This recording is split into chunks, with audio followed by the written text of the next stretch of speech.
Coming up on Currently, it's a special 2025 wrap-up show with special guest Craig Manning. We'll discuss some of the top stories of the year, plus share a few of our favorite things. That's ahead on Currently. Welcome to Currently, where we discuss some of the top local stories directly from the journalists who are covering them. I'm your host, Christal Frost, and this podcast was recorded on Tuesday, December 30th. The Lions are 8-8 and pretty much dead for the season. That said, and as the true Lions fans say, there's always next year. Support for Currently comes from West Shore Bank. When you choose West Shore Bank, you're not just choosing a bank. You're choosing a partner committed to the well-being of our community. Visit them today on 8th Street or at westshorebank.com. Support also comes from Old Town Playhouse, where community comes together in downtown Traverse City. Find out about all of their upcoming shows, including The Hobbit, starting January 16th at oldtownplayhouse.com. Happy New Year, friends! Hey! Welcome to Beth Milligan and Craig Manning, our guests for this special New Year's show. This is actually coming out on Friday, January 2nd, so we're in the future right now. Yes, I love it. We've officially made it. We hope it gets better. Another year.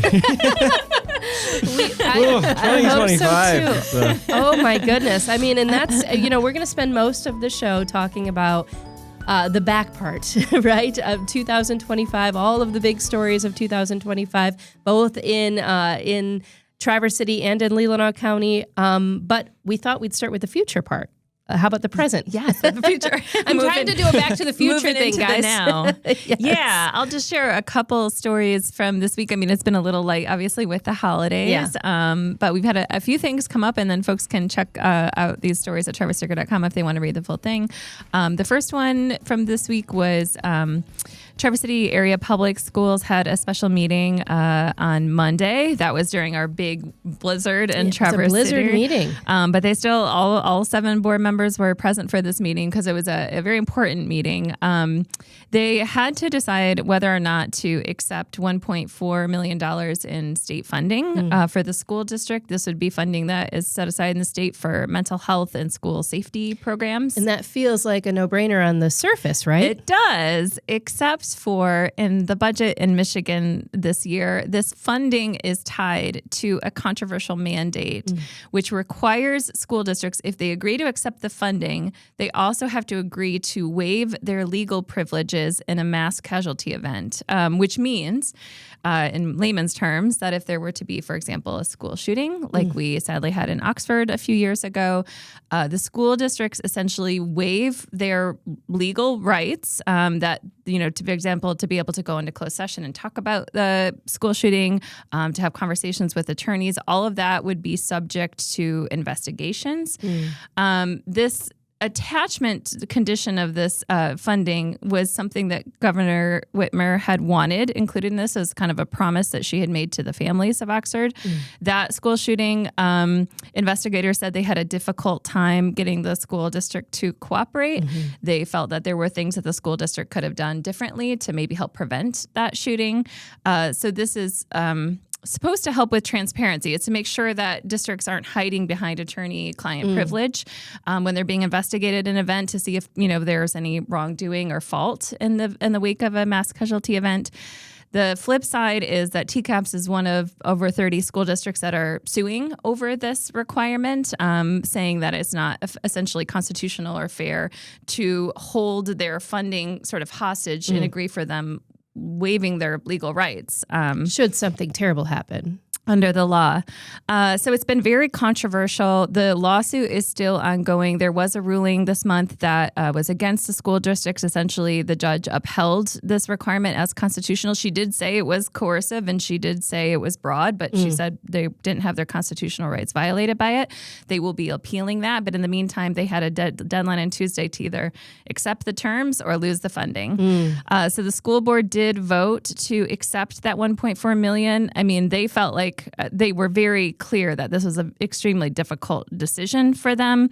They're worried that if there were to be an event and they had to waive their legal privileges, that staff, for example, principals who don't have immunity, it'll be hard for them to talk to attorneys or get legal advice if something happens. But they also felt like they couldn't let go of $1.4 million in funding that is going to students. So that was a little bit controversial. That lawsuit will still keep going, so we'll see if that mandate stays in place. But for now, this district has the funding and also has the waiver requirement. That's a big story. Yeah. So people can check that one out. And then the other one from this week was about East Bay Township, which is in the process of creating a new TIF plan for the US 31 corridor, the Beach District area. That's called a Corridor Improvement Authority. It's similar to a downtown development authority that we have in downtown TC, if folks are familiar with that. As you're creating a new TIF plan, one of the things that you have to do is get your TIF board to put together essentially a list of projects. This is a 20-year plan in East Bay Township. What kind of things are we going to do along the Beach District in the next 20 years that this TIF capture is going to help pay for? So that just a bunch of pedestrian bridges. Well, a pedestrian bridge is near the top, maybe one to replace the one that did down. 5 or 6, yeah. 5 or 6. Actually, a lot of the top improvements on the list are to do with pedestrian safety along US 31. That's a big issue. Obviously, the bridge coming out by the state park, something that might replace that. Intersection improvements, medians, sidewalks. Those are all things that are on the list. That plan is still in progress. I think we're going to see some interesting discussions at the start of 2026 because they will have to approve that plan. The township board will have to approve that plan. But also the jurisdictions whose taxes are being captured, like NMC or Grand Traverse County, Beta, they have this option to opt out of the plan. And so there's going to be some interesting discussions among these boards of East Bay trying to pitch them and essentially, look, these projects are good for the whole community. Right. NMC, you're right by the US 31 corridor. You know, maybe sidewalks will help students get to college or whatever. They have to weigh that against their taxes being captured by that district instead of going, back to NMC. Right. So that will be an interesting conversation in the new year, and there's more information on that story on the website as well. Well, how do we find the website? Well, you just go to traversticker.com. That's been there for years. And it'll still be there in 2026. I love it. Well, thank you so much for those very up-to-date stories. And next week we will be back with a regular episode of Currently. But before we go back to 2025 and look at the biggest stories of 2025, a word for our lead supporter, West Shore Bank. Now, Traverse City friends, a new year is here, and if you're anything like me, January is when I want to reset. After the holidays, it's the perfect time to take a breath, look ahead, and get back in control of my finances. That's why I love the Savings Center from West Shore Bank. It's built right into the WSB Touch app, and it makes saving feel doable, not overwhelming. I can set specific goals for the year ahead, automate transfers, and even round up everyday purchases. So I'm saving without really even thinking about it, which is the best thing for me. Whether I'm planning a future trip, yes, please, let's do that. Rebuilding after the holidays, or just trying to create a little more breathing room in 2026, the Savings Center helps me stay on track. And of course, West Shore Bank is local. Real people, real support right here in our community. So here's to a calmer, more confident new year. Open the WSB Touch app and check out the Savings Center today. West Shore Bank, saving made simple. Products and services may require enrollment. Other terms, conditions, and fees may apply. All right, friends, welcome back. We are going back into 2025. And Craig, you have compiled a list of stories both for Leelanau County and for Grand Traverse County of these really, really big stories. And we're going to start in Traverse City. And I just have to say it up top, it was a pretty violent year. Yeah. I mean, that was the takeaway for me as well. I do these every year. I've been doing that for, I think, 3 or 4 years running. And it's quite the process because, it involves kind of going back through everything, looking at page views on our website, looking at our statistics from social media to see, which stories got a lot of reactions or shares or, kind of just looking at the numbers for reach and views on social media can tell you a lot as well. So that's really what this is. I mean, they were the most viewed, ostensibly, stories. Yeah. Okay.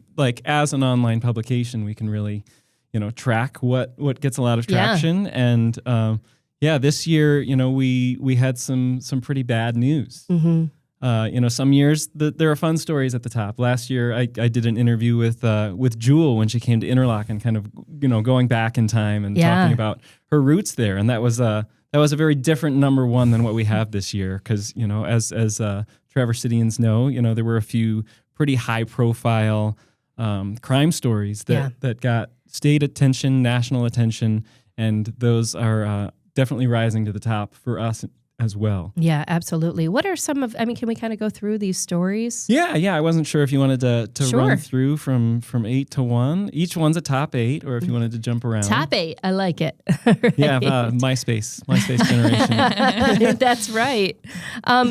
So let's start from story number 8. This was a story about a local indivisible group that responded to some claims. Tell us about that story. Yeah, so I wrote a story back in the winter when Traverse Indivisible was trying to organize a town hall to get Jack Bergman back in district and kind of answer for some of what was going on with some of the sweeping government cuts that were happening at that point in time. Oh, sure, yeah. Under new president Donald Trump and then at that point Elon Musk. And a lot of Republicans were kind of being called back into district in this way. Congressman Bergman declined to attend. His communications director told me that he would, quote, not now or ever attend a George Soros-funded so-called town hall. And Traverse Indivisible and Leelanau Indivisible, who were hosting this event, kind of responded and said, in no way is George Soros kind of this, far off 95-year-old billionaire philanthropist involved with us or our local event. So this story, I think, really picked up a lot of attention because it was shared on social media by Rachel Maddow. Okay. So that explained, I think, some of the big boost that one got. But I know there was a lot of tension, especially at the beginning of the year in some of these political spaces. So I wasn't surprised to see some representation on the list. I remember watching that story because I also, I look at our statistics a lot just to see how stories are doing, and all of a sudden that one just like went whoop, and I was like, what happened? Where did this come and I have from? Google alerts for the ticker and stuff. So then, we found it on Rachel Maddow's post, and we're like, oh, that's what happened. All right. Yeah, Rachel Maddow on Blue Sky. Yeah. The power of Blue Sky. Who knew? Well, I think that, the next couple of just things that Christal and I had talked about on the show, I think, these were kind of, I would call them nostalgia pieces, things that people are missing about Traverse City Mary's Kitchen Port closing. Yes, that was a huge story. That one kind of doubled up because Beth obviously reported on that back in March when the news broke. And then on the last day, we were kind of posting some photos and that we sourced from community members, and also our own reporter, Art Bukowski, was in there taking some pictures of customers, loading up their baskets with gobblers, and there were lines around the block, and so there was a lot of there was definitely an outpouring of affection for that spot. I still miss R.I.P. Mary's Kitchen Port. I miss you. And one of the things I wrote here is that a lot of the comments were kind of begging Mary's Kitchen Port to publish that gobbler bread recipe as a final parting gift, and no such luck. Not yet. Right. It could happen in 2026, right? Yeah, absolutely. There was another story that garnered a ton of views, and that was a story that Art Bukowski wrote, and that was about the cottonwood tree. So that was a huge... By the Murchie Bread by the Delamar. Did he come on to talk about that? One of the things I wanted to ask is kind of the checklist of how many of these stories... We covered a lot of these on Currently. We did. We covered a lot of them. And this one, it was at 37,000 hits on your website about that beautiful cottonwood tree that did, kind of hung over the Murchie Bridge. And it was removed because it was dying, right? So, they had to do that, but they were able to turn it into something beautiful, right? This was one of the bigger surprises for me because, I guess I had never taken particular attention to that tree. Obviously, it was a beautiful tree, and what they did with it, carving it into a lake trout and a sturgeon, that was a beautiful thing, and that was done by a city employee. So it's pretty a cool happy ending, as happy as Yeah. you can get when something like that has to go away. And kind of a nice, bittersweet, but a nice brighter spot, because some of these, these other stories are pretty dark, including one that we'll just touch on here, which is really interesting. Craig, you and I were talking before the show about how, sometimes you just get a press release and you will post the press release as is. And that can sometimes go viral in its own way. And that's what happened with a Garfield Township arrest. That was the fifth most, I guess, viewed story for I think ticker I think readers. Beth wrote Yeah, that one up based that on the press release. I mean, sometimes it's just, that was a sad case Very sad. of an incestuous case where a man had impregnated his teen daughter. And I think just sometimes the kind of horrific nature of that would make a story like that go viral. We'll get to 2 and 1 in a second, which were the biggest stories of the year that were also criminally oriented. But I will say, 4 and 3, I think are interesting. I'll let Craig talk about 4 because he wrote it. But what I like about 4 and 3, so 4 is an Airbnb story. 3 was about the new Meyer coming to Traverse City, which I remember you and I talking about the show. I think these stories are kind of good embodiments of what the ticker does, which is, we broke the news about Meyer opening a new Traverse City store. People were very excited about that out in Chumps Corners. We did have a little update that Craig had included this week about that they do anticipate breaking ground in 2026. So we'll see some progress on that. But then also, breaking stories, but then also, Airbnb and short-term rentals is something we talk about all the time. That's a story just like, housing or homelessness, that there are so many angles to cover. And I think Craig did a really good job, and you can tell by how many people looked at it, of like diving into that. I can let him talk a little bit about that. Yeah, one. I mean, that was my last appearance. Yes. Here, just not very long ago, obviously. But yeah, I think we had talked at that time about, kind of the conversation piece nature of this story, which was really just a by the numbers breakdown of, how many short-term rentals are in northern Michigan. A lot. Yeah. So I had gone to AirDNA, which is a company that globally tracks this kind of data. And found out basically in the northern Michigan area, not just Traverse City, but kind of, stretching across the tip of the Mitt area, there are some 9,000 in the summertime. So that really definitely took off on social media. Yeah. There were a lot of people coming into the comments to have a conversation. You can always tell based on we get the views number on social media, but we also get the reach number. And if the views is significantly higher than the reach, you can tell that people are coming back and They again keep and again coming to back. keep reading the conversation. Right. And that was the case with a few of these big stories at the top, and definitely with this one. Someone also posted it on Reddit, where there was another full conversation. That was another full conversation, and someone from AirDNA was in the comments over there posting kind of long comments, like further explaining the data than I could just in one story. But obviously, this is a topic of much fascination for northern Michigan And people. that you wrote that story back in when was that? Like in November, right?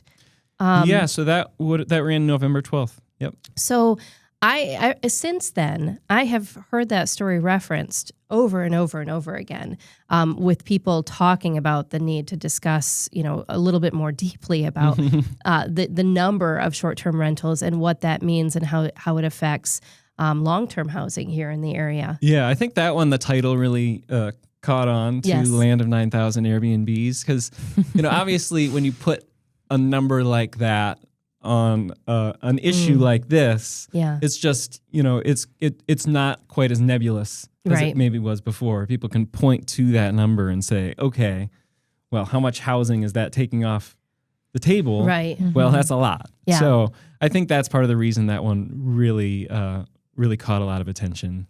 And to round it off, Beth, you mentioned this the number 1 and number 2 stories. As far as views and shares and people, the reach are both very violent stories. And, one just happened on November 16th. A city parking employee was found shot dead in the parking garage, which is right here just behind where we record currently. And, I mean, that was something that, definitely rocked downtown. It rocked a lot of businesses and a lot of individuals and people, as the details of the suspects in that story sort of unfolded, and it turns out they're both teenagers. More information about the victim in that case was shared. It was really one that I think moved a lot of people and started asking questions about, where we're living and how things like this could happen in our town. Yeah, I mean, I think the fact that both of these stories, the top 2 stories of the year, were also ones that we did special editions of Currently On, just because there was so many questions and engagement in the community, and there was just a need to kind of devote whole episodes to them and trying to give folks the most recent updates. These are also both stories that are going to carry over into 2026. The top one being the Walmart attack from this summer. So yeah, with the parking deck situation, we have the 2 suspects who were originally arrested. Our colleague did an update this week on a 3rd suspect who's been arrested and charged in connection with the crime for, originally he had parole violation. The suspects had gone to the hotel and met with their friend, and that's how Austin got involved, the 3rd suspect. But he also was holding the weapon, and so there's still a lot of questions about his relation to this whole case. But in 2026, in the next couple of months, we're going to start seeing more of the court activity happen with these 3 suspects. So that is still going to be ongoing. The city is also simultaneously looking at its safety protocols for the parking deck garage and what could happen to maybe avoid a situation like that, like Lawrence Boyd's killing. And then Walmart still, that obviously was the biggest story of the year. That was everyone from the New York Times to national publications were on the ground here covering that. We still have a suspect, Bradford Gilly, who's still in custody, still going through competency reviews. So at some point in 2026, we're going to see that case continue again. Whether he's determined to be competent to stand trial or is institutionalized, we don't know. But those are still ongoing cases, and ones that were frankly pretty emotionally exhausting to cover this year. Well, and then there's a lawsuit tied to that Walmart one too. Because one of the victims, at least one of the victims, I'm not sure if any others, but one of the victims has filed a lawsuit against Walmart, alleging that they could have done more to protect their customers. So obviously that will be a thread to follow as well. Yeah, absolutely. So I mean, these are all stories that are going to, definitely going to tie into 2026. And let's, talking about that emotional exhaustion. We have talked about this now. Having 2 special episodes, Beth, about these the mass violent story with Walmart, and then also just an incredibly dark story with the killing of Lawrence Boyd. These are things that, when you're a journalist, you have to just report facts. It's hard sometimes not to get emotional about things like that. And as you think about having to continue to tell this story into 2026, is there anything that either of you can do to make sure that you're taking care of yourselves in that? I think about journalists a lot with this, because you have to be the eyes for people and, the mouthpiece for people. And you have to be the ones that is reporting what you see. So you can't look away. I think a lot of us, that happens and we just want to go, okay, I can't look at that. But journalists, you can't do that. I think a big thing is kind of taking care of each other too, because I know Beth, just kind of by nature of being the one who was home, I think when that Walmart news broke, you ended up covering it. And that happened on a Saturday night. And then I know it was a whole deal Sunday with the press conference and kind of all sorts of information coming out at different times from different places and kind of deciding like, okay, this is credible for us to publish, whereas this speculation about, who intervened in the case, maybe we shouldn't touch that. So I know that was an exhausting weekend for you. And then kind of come Monday, I think you had another story that was supposed to run on Tuesday, and you were just like, "Look, I am tapped out. I need some time." Yeah. So I know then I tagged in and kind of just wrote up something that I had in my back pocket quickly to take the next day. And so I think for us as a team, it's really helpful to have that, and then just being able to have conversations like this. Yeah. Even I think is helpful. Well, and the only thing I say, and that is absolutely true. This is true of other places too. And in fact, during that Walmart case, not only did Craig and Art, help so much with just picking up the slack where I was getting burnt out on certain things or making sure we're covered, but also other journalists in town, like Ed Ronco, our friend from IPR. Yes. He and I were texting about different things in the case, like sharing information. It wasn't, competitive, and everyone, I mean, maybe on a national level it can be that way, but on a local level, people really try to help each other and take care of each other. The other thing I would just say, and this ties back to even the TCAPS thing we talked about at the top of the show, is that these cases are so complex because now it's not just, we unfortunately live in a country where shootings are a reality in our shopping centers, in our schools, everywhere, that there's a whole cottage industry around, sadly, not just the criminal side of the cases, but the civil side of families suing, of security, of who's to blame, could anything have been done? And there's real questions to be asked there, but it does mean that there's a whole other level of lawsuits and liability, and this is why the schools are dealing with this waiver requirement, because there's this whole other thing that comes with these cases of investigations and blame and liability that is just different from the criminal side as well. Right, and still needs to be covered. Yeah. So we're going to kind of switch gears here and go to Leelanau County. Yeah, and A little more positive in a little lighter. I have to appreciate say, it. we go from a pretty, kind of dark and some very violent stuff happening in Grand Traverse County and Traverse City. And then Leelanau County, we've got some comeback stories. Yeah, that was kind of the violent crimes were definitely the theme in Traverse City. And I always try to kind of find a theme if I can, so it's not just, a random, smorgasbord of stories. And sometimes you can. Sometimes you can. And this year, it did seem like comeback stories were kind of the theme in Leelanau County. And I feel like we can run through these a little more quickly. But obviously, the big one, the number one, is the return of Sugarloaf. Yes. And that was a huge piece of news. It was definitely one of our biggest stories ever in the history of the Leelanau Ticker. Obviously, people love that property and have emotional connections to it that date back decades. And what I wrote is, this was a story 25 years in the making ever since the ski resort closed. And hopefully we're going to see parts of it reopen to the public in 2026, thanks to the Leelanau Conservancy and the work that they're doing. So that's a huge comeback story. Another one was the return of the Bluebird, the restaurant out in Leland, which, has been around since 1927, but has been shuttered for the past 3 years because they tore down their entire building and we're reconstructing an entirely new space. So that finally reopened this fall, and there was a huge outpouring of love for them. And then, also kind of went away and came back in the same year, NJ's Grocery. Oh, yeah. In Lake Leelanau, they had a fire. They had a fire.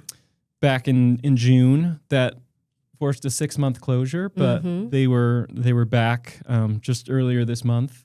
And we were kind of one of the first, or maybe the first on both of those sides of things, to report the closure and then to also chat with the owner. For sure. Just kind of, I think, the day before it reopened. So those kind of all fit into that same thing. Similar with Northern Latitudes Distillery. They weren't gone for as long, but they were building a new distillery and a new tasting room, and it just took a lot longer than they had expected. Yeah, which is often how these things go. But for a certain period of time, they had to close their spot, their flagship location in Lake Leelanau. They had to vacate the premises.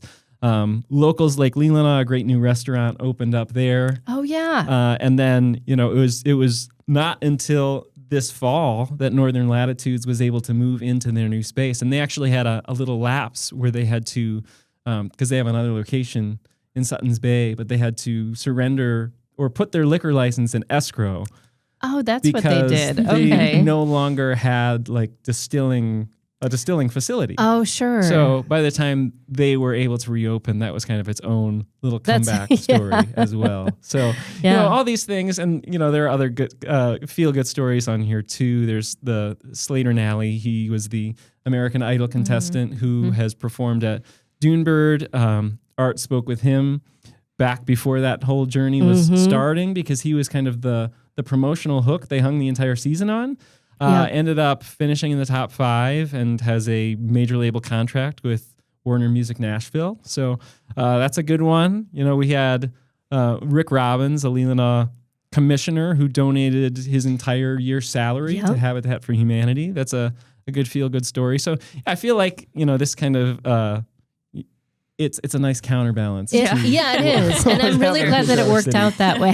I was appreciative, too, as the one writing them all up over the holiday season. Absolutely. I remember we were talking about the order of stories going to run over the break, and we were originally going to do our top stories of the year on Christmas, and because the Traverse City ticker was a little dark, we're like, maybe let's hold this. Yeah, because I run it on Christmas. New Year's. Yeah. I run it on Christmas before it because it's like a perfect. It's like you can read this over breakfast, or if your kids are climbing on you for presents, or whatever's going on. It doesn't maybe need your full attention, but it's a nice refresher of the year. But yeah, it seemed like the wrong thing to do. I mean, those are the most viewed top stories for the Leelanau ticker and the ticker, and thank you so much for sharing those stories. And I think we need to share our top stuff too. Yeah. Everybody loves the top 10. I was telling Craig, like, I guess I'm lazy. I came up with 5. Okay. I know Beth is like, I can do 30. It's true. But I pared it down. I knew Craig, I thought this would be good because we all love pop culture and people seem to like concurrently when we talk about things we're recommending to check out. So I know Craig is an amazing music writer, and I know he knows music really well. So I thought he would be great to talk about music, but also I know he knows other things, and you and I talk about shows and stuff all the time. So I thought we could just share some recommendations for folks as they're, doing the last of their holidays or getting ready to read or watch things in the new year, some things that we liked. So I don't know, Craig, you had put together, because you're the music guy, your top 5 albums. I wonder if you could run through those. So, I kind of moonlight as a music journalist. And that was actually how I came to journalism in the first place, was I'm a music guy. I love writing about music. I've compiled top 30 lists of my favorite albums for every year. You do it every year. Dating back to 2010. So you can actually, if you Google, you can find those on the internet. But yeah, I thought I'd just run through my top 5 real quick. Love it. Number 5 is this guy named Brian Dunn. He put out a record called Clams Casino this year. And it's this really nice throwback pop rock album. It actually has like a, the compact disc symbol they used to put in the corner. It has that in the corner of the album. And it just like has that vibe. It's like total like, some Billy Joel, some 90s Springsteen, some Tom Petty, some maybe Mellencamp, or that sounds like Don right up things to like this. I'm like, that sounds great. The first 2 tracks especially are just, I every time I put on that record, have to play those 2 a couple times because they're both so good. Okay. Yeah, Dunne. Okay. Got it. Number 4, Yellow Card, Better Days. Do you guys remember Yellow Card? I remember Yellow Card. That was big in my late teens. And Yellow Card was back this year. Yeah. So I would have been 12 when Ocean Avenue came out, and I loved that song so much. It's just, I love summertime music, and they do it so well and did it so well for so many years. They're actually a band that I kept tabs with. I write for a music website called chorus.fm, which used to be absolutepunk.net.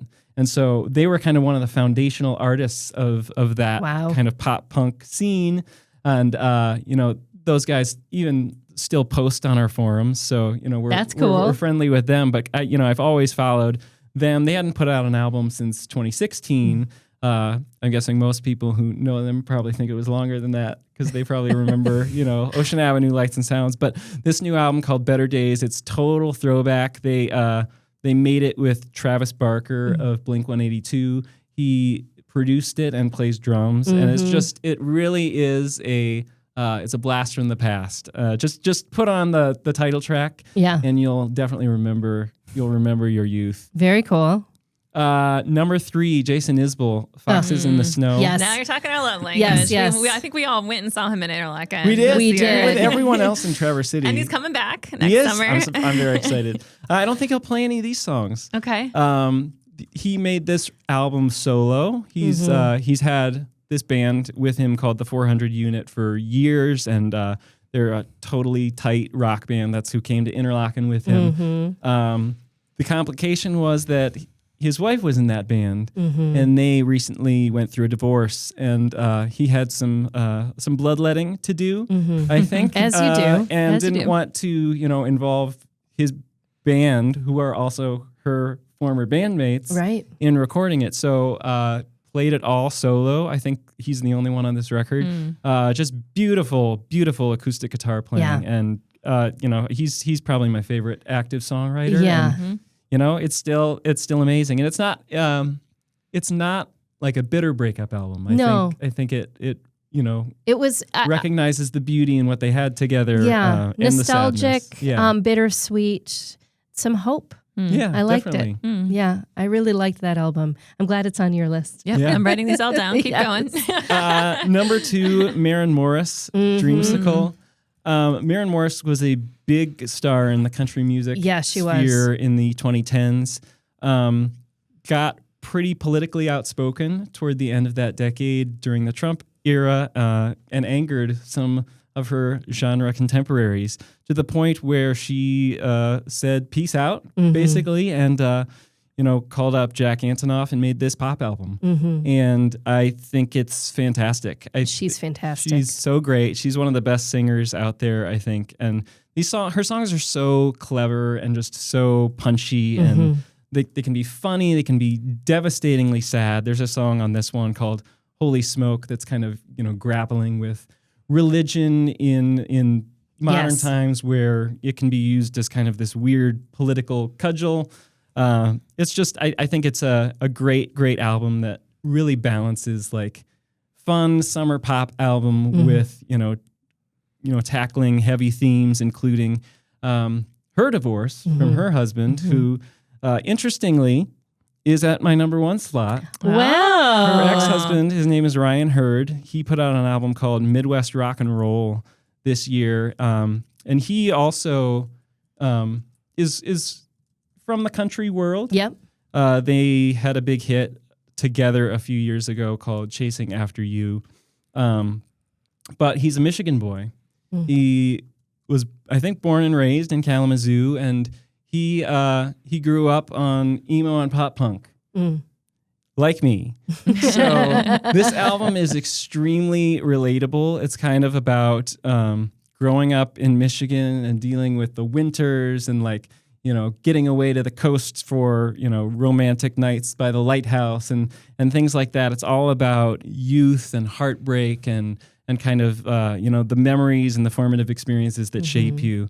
And to tie it into our previous conversation, I actually got to interview Ryan for my favorite ticker story that I wrote this year. Wow. Because he, on the deluxe edition of this album, he wrote a song called JP's Hard Luck Diner, Permanently Closed, which was inspired by one time he was basically at a wedding in northern Michigan and was looking for a place to eat, and it pulled up. I think he was probably staying at the Bayshore or something like that. Pulled up this place that was no longer open, and he was just struck kind of by the irony of hard luck in the name. And he's like, well, that guy called his shot. So he wrote this song, and I had just kind of on a flyer reached out to him through his Instagram messages and was like, hey, I'm a journalist in Traverse City, heard this song, love it, know that place. One of my old elementary school classmates, her dad is actually JP, so I was familiar with their family and that story, and he, I didn't really expect to hear back, but he loved the idea, and he chatted with me for that. I reconnected with my old classmate, and she that's fantastic. Was super emotional about it because her dad passed away, I think, about a decade ago, and she just loves this song, and she said he would have really loved this. So I think this album just really captures kind of the Michigan experience, especially if you grew up in Michigan and also loved this kind of music. Yeah. So that's my number 1. And then for my honorable mention, which I have just, it's the 00 on my list, but I couldn't not mention it. It's Bruce Springsteen Tracks 2, which is 7 unreleased albums from the boss, kind of just coloring in these eras of his career, especially in the 90s, where everyone kind of thought, he lost his touch. He was in the wilderness, and turns out he made a bunch of masterpieces that he never released. I love it. So those are my favorite music moments of the year. Those are great. I've written all of them down. Yeah, me too. Fantastic stuff. And if people want to see the full 30, where can they go on the internet? Yeah, so that will be out on, we're running our lists at chorus.fm. Okay. And we're running those, I think they'll be up on the 4th. We kind of wait because there's such a deluge in December of everyone sharing their music list. And we also like to wait for the actual end of the year because there's often, there's the surprise. There's the late drop. Yeah. There'll be something like, Harry Styles doing something on YouTube or whatever. Something like Evermore by Taylor Swift, which released on, December 13th. Mm-hmm. And a bunch of publications missed. We didn't because, you waited. So there you go. That'll be out, next Monday. That is fantastic. Well, speaking of Taylor, I think we both, you and I, for music, I mean. Yeah. So I have 3 albums on my list of 5 things because that's where I am right now. I came up with 5. And I think we both would say that Life of a Showgirl made our list. Mm-hmm. And I did a slash on the docuseries as well, the Era's documentary series, so which beautiful. I thought was great. Yeah.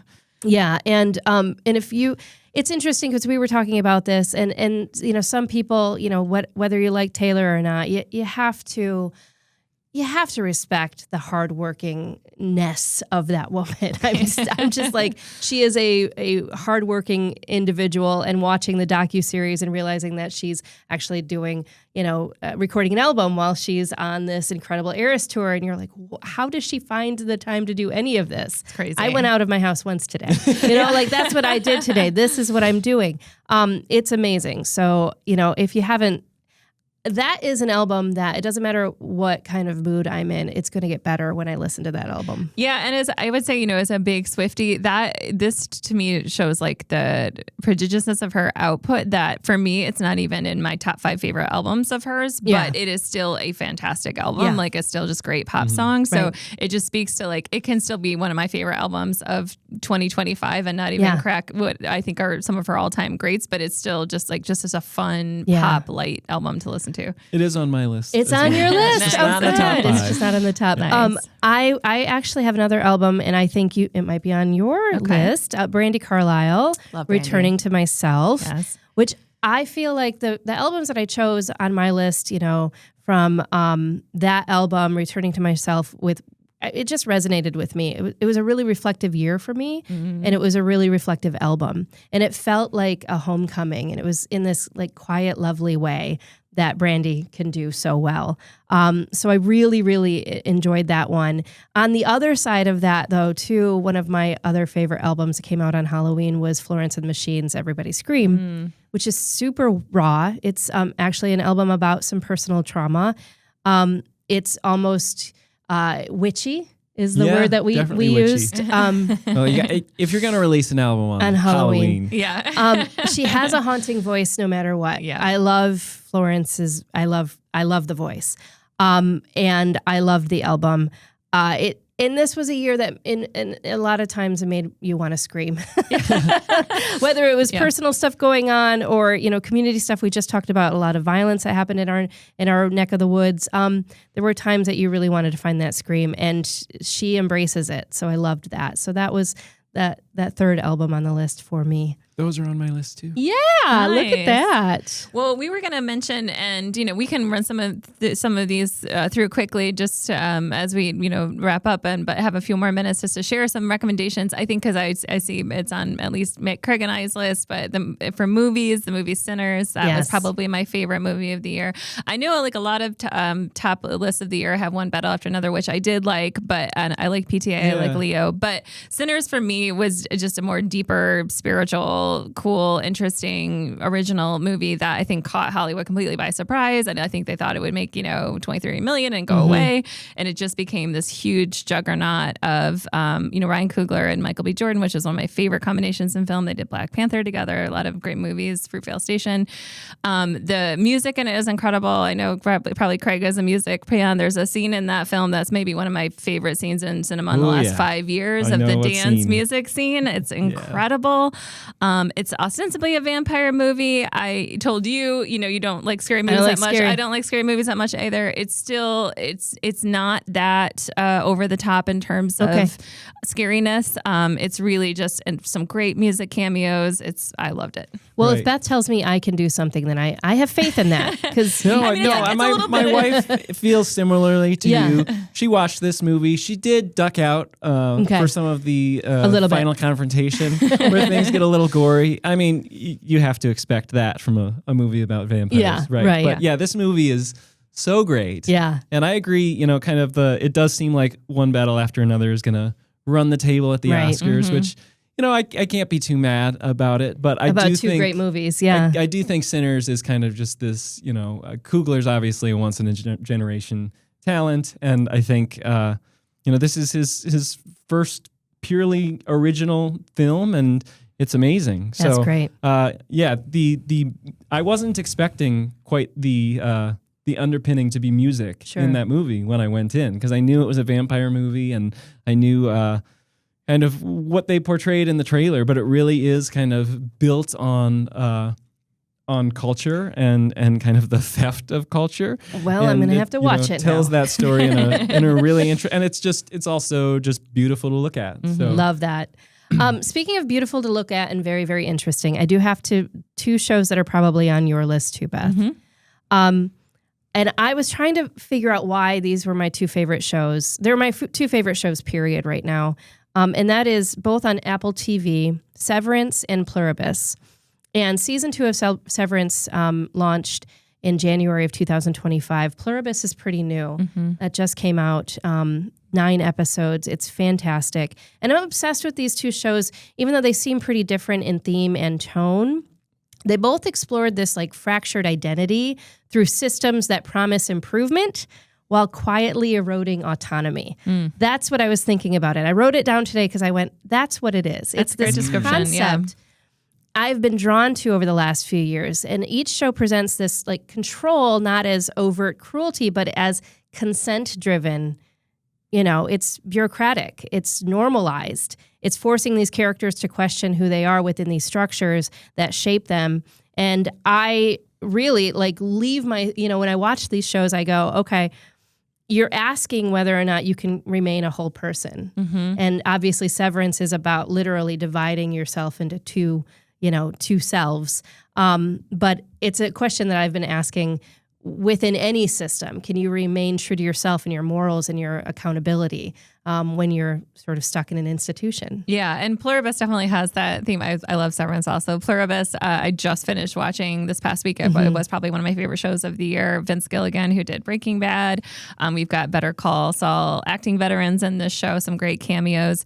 I'm big on not giving spoilers, but the general conceit of the show is that everyone on the planet has sort of been converted into this joined group through an alien virus. They all share the same mind. They are all very pleasant. They seem very blissful and happy. And there's just a couple people who didn't get changed. And the show really focuses on this woman who's living in LA and trying to navigate the fact that all of her world, everybody in the world is in this shared brain except for her. Yeah. And she has the reactions on the show that you want. It's a very grounded show. She's very hilarious navigating this kind of messed up world that she finds herself in. It asks really intriguing questions about independence and versus conformity. Is it better to be part of the collective and go with the flow or retain your individuality, even if it makes you unhappy? I loved it so much. I think the cast is great. It's only 9 episodes. They're 40 minutes each, so it's pretty easy to binge, and I just highly recommend it. And it's one of those series, there's an episode where I think there were only 39 pages in this episode when they wrote it because there's no dialogue. Yeah. Wow. I mean, when there's no one to talk to. Right. And to see that portrayed on the screen was just, it was really, it puts you in that moment. And I think I've had some of the best discussions of my year talking about that show, just about those conversations that, about consent and about happiness and what is happiness, and if everybody is the same, how is their happiness? And if you like puzzle box shows with a central mystery like Lost or something like that, it has a puzzle box show of you're trying to figure out what's happening in the show. They will be making a second season. It'll probably take a couple years to come out, sadly. So there's a good fun mystery underneath it, but again, very grounded and funny. Well, I think these are incredible things for people to go back on and listen to all those albums and watch that movie, and also watch Pluribus and Severance if you get a chance to do so. Anything else you wanted to share, Beth? I'll just name a couple real quick. I won't go into them. I'll just list them for people to come check out. I did just for books. I had a novel on my list, Wild Dark Shore, which was an incredible kind of mystery, climate change, bittersweet, losing the places and people that we love, but just were super well done. Nonfiction book, Girl on Girl, which I've given to almost every woman in my life for the Christmas. It's about the 90s and the aughts and how that misogynized culture of like gossip magazines and reality TV really messed with women. And it made me think a lot about the era that I grew up in and what it's like for me.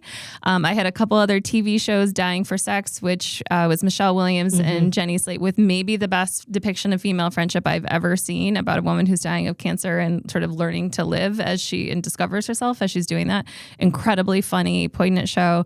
The second season of Andor, which I think if you have any thoughts about authoritarianism or fascism, you do not need to be a Star Wars fan. You can watch that as a standalone season and learn everything that you need to about resistance. It's an incredibly beautiful show. And then I just mentioned the two podcasts that I listen to without fail every episode, which is The Daily, which is the New York Times podcast. If that's my version of currently for news for journalists, I listen to The Daily every day. Well done.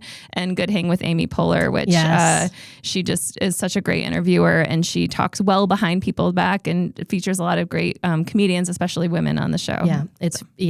Good Hang is one of my top podcasts as well, and The Daily.